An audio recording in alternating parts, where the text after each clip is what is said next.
we would like to introduce Naomi Mimi Roque. Mimi Roque is a dedicated advocate with more than 10 years of experience sending immigrant communities and supporting individuals through legal, medical, and personal challenges with compassion and care. Her work focuses on connecting families with resources, building community support, and helping people overcome barriers while leading a series of belonging. Mimi is currently pursuing her bachelor's degree in human services at Upper Iowa University and previously earned an associate degree in business administration management from Kirkwood Community College. She currently services as a case manager at World Relief in Moline, supporting individuals and families throughout Rock Island County. Mimi's commitment to service, advocacy, and community continues to make a meaningful impact across the Quad Cities. Mimi.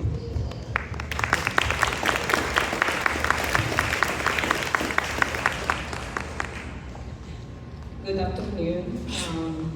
Hi to everyone. Thank you, QCR, for giving me this opportunity to talk about my journey in United States.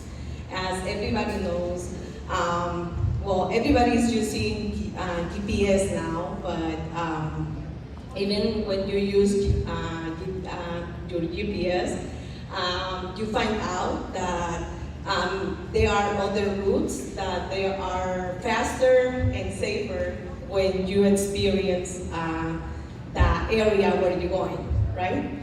So that's how my journey was in the United States. I have learned that navigating in the system is not something everyone automatically knows. Many people, especially immigrants and vulnerable families, learn through life experience. Every application completed, every appointment attended, every challenge faced becomes a lesson for those experiences teach resilience and create opportunities to help others who may be walking the same path. What once felt impossible becomes a source of strength and advocacy. When I was in Mexico, I was a teenager trying to follow my dreams, and I realized that when I was there, I realized that I didn't really need money to be happy because I have my parents, I have my sister, I have food on my table, I have a roof over me. So that made me feel safe. But my parents had different idea about that. So that's when they told us that we were coming to the United States. So when I was in Mexico, I had my parents have enough time to spend time with us and to take my sister and me to parks or eat out or just have a family time. But everything changed when I came to the United States. Coming undocumented was a challenge. While crossing the border, my father being hit by a border patrol, and also me be hit by a soldier, so it was kind of rough. But finally, we came to the United States. At first, it was fun being around my cousins who were already here and around my aunts, but later it becomes difficult. I had to ask permission to eat food in the house that they were where they were hosting us. I didn't have my own bedroom. I didn't have my own TV. So it was a challenge because it was not my home. So my sister and me, we slept on the floor.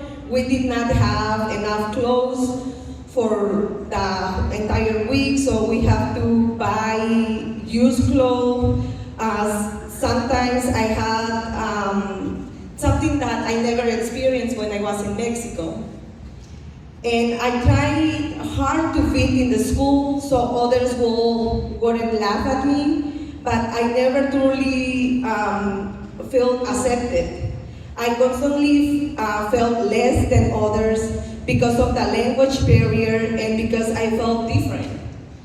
When I tried to speak English, my classmates made fun of me because of my accent, and I feel so embarrassed that I decided I will never try to speak English again.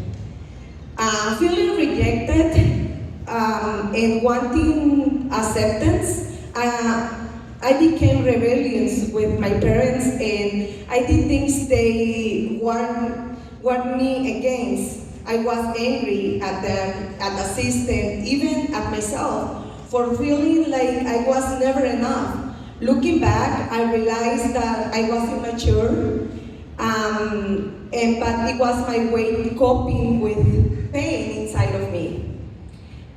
I got married at a young age. I spent 4 years in high school learning how to read and write in English, but I still struggled to speak it. I remember my parents asking me to translate for them, but I always refused because I was ashamed of my pronunciation. Despite of everything, I earned my high school degree in United Township in East Moline, being married and raising a child. Then I decided to attend college. In college, I met a professor who changed my life, changed my way of thinking, and made me feel proud of myself, made me feel that I was worth it, and that even if my pronunciation was not right, if I was able to communicate, that was my way to keep moving forward in my professional life. So remain inside of my comfort zone, and I had to realize that my accent is gonna be there forever because I'm Mexican. And I found my own identity and be a proud Hispanic woman. And I was able to move forward and learn how to pronunciate and how to communicate in English. At that time, I was working full-time, attending to school full-time, while also being a wife and a mother. I choose to be proud of who I am. Also, in 2011, I had an encounter with immigration authorities, and I was detained for 3 long months. That experience marked the beginning of my process to obtain my legal permanent residency. The legal expenses become overwhelming, and I had to sell the house that I had saved money for, and I have to move to Cedar Rapids, Iowa, because I couldn't no longer afford my mortgage and legal fees and debts related to my detention in the same time. Then in 2012, I found Jesus Christ, who became my guide, my protector, and my source of strength.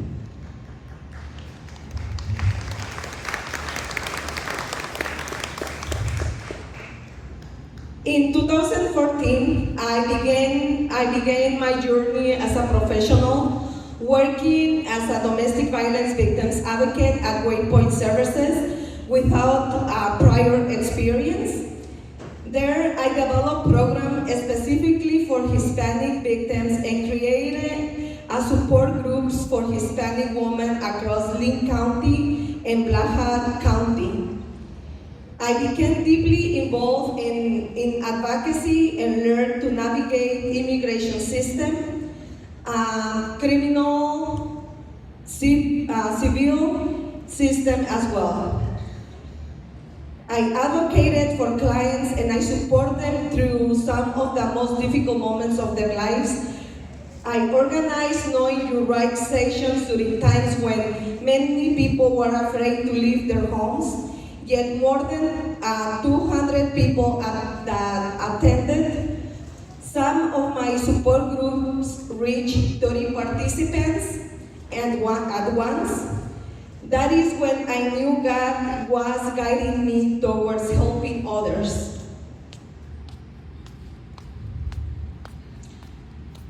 I continue serving immigrants community by advocating, educating, and connecting people with the resources when I returned to the Quad Cities. I came back to the Quad Cities around 3 or 4 years ago. I stayed in Cedar Rapids for 10 years. And I learned a lot, and all the knowledge that I got there, I wanted to bring it up to where I start my journey, that it was the Quad Cities. So many of the clients that I served in Cedar Rapids got their VAWA, U-Visa, and T-Visa applications approved. And I have the knowledge but that's not my glory, that's the glory to the Lord, because the Lord opened their doors to get their applications approved. I continue through when I came to the Quad Cities, I continue advocating through being a volunteer in QCR, Open Doors or Welcome Center in Rock Island, and now I'm working for World Relief. After having my work authorization for 2 years, I become a lawful permanent resident in 2014. It was a long journey because I had to spend a lot of money. I have to spend a lot of time. Also, I was nervous about being deported for many years. I just working with work authorization and wait those 3 long years to be accepted and get my residency card. So in 2024, I became a United States citizen. It was a long journey. It was a long journey, but somebody was asking me tonight actually, that why it took me too long to become a resident. To become a citizen, and that was because being in the system, in the legal system, is hard, it's tough. And to be worried every day that you're gonna be deported is not something that is a trauma that is still there, even when you have your residency card. So for me, it was, I didn't want to go through the same thing again. That's why it took me too long to become a citizen, because I was afraid. I was afraid that I will be not being approved to get my citizenship. So, but I had a lot of people that support me in my journey. I have a lot of people that encourage me to move forward. And for those people, that's why I am a U.S. citizen. So through the journey from crossing the border undocumented, struggling with the language barriers, sleeping on the floor, feeling ashamed of my accent, facing detention, and overcoming financial hardship, to become a U.S. citizen, advocate, and leader has shaped who I am today. I'm a resourceful advocate with more than 10 years of experience serving clients, and I have supported individuals navigating immigration, civil, and criminal legal system, assisted during medical and law enforcement crises, provide emotional support and connections to community and resources, facilitated support groups and help people overcome barriers while creating a sense of belonging and community. And all that is, I'm able to do all that because of the Lord. This is not because of me, not because I'm smart, not because I'm strong, because without the Lord, I wouldn't be able to stand up right now here and talking to you guys and telling you everything that I have been going through. But the Lord give me the strength, give me the guidance, and give me the resilience that I have right now. So I stand here today not only as an immigrant advocate, mother, and a citizen, but as a proof of resilience, faith, and perseverance can transform lives.